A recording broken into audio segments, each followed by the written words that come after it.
আসসালামু আলাইকুম সবাইকে। সবাই কেমন আছেন? আশা করি আল্লাহর রহমতে সবাই ভালো আছেন।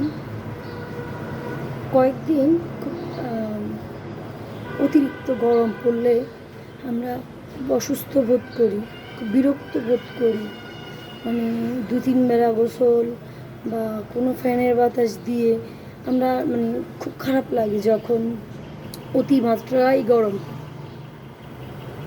আমরা তখন মনে মনে কী চাই আল্লাহর কাছে, যে আল্লাহ এবার একটু বৃষ্টি দেন, এবার একটু শান্তির ওয়েদারটা চাই, একটু শান্তিতে একটু ঘুমোতে চাই, একটু শান্তির খাবার চাই, একটু শান্তি চাই। আবার ঠিক আমরাই যখন টানা 4-5 দিন বা 1 সপ্তাহ বৃষ্টি পড়ে, আমরাই বাহিরে না যেতে পেরে এবং বাসায় কাপড় চোপড় ভিজা গন্ধ, একটা বিছানাটা কেমন জানি লাগে বৃষ্টির সময়। তো তখন আবার আমরাই আল্লাহর কাছে চাই, হয়েছে আল্লাহ এবার রোদ দেন, আল্লাহ কবে যে রোদ উঠবে, রোদটা উঠলে আমি চাদরটা ধুয়ে দিতাম, রোদটা উঠলে আমার বাসাটা ফকফকা থাকতো, ঝরঝরা থাকতো, বা আমি একটু হাঁটতে যেতে পারতাম, বাইরে বেড়াতে যেতে পারতাম। এটা হয় না।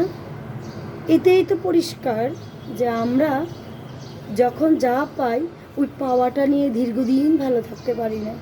আমাদের আরেকটা চাওয়ার হয়ে যায়, এটা হলে ভালো হতো, ওটা হলে ভালো হতো, এটা এটা হলে ভালো হতো। আমাদের একটা চাওয়া বা একটা কমপ্লেন আমাদের ভিতরে থাকেই।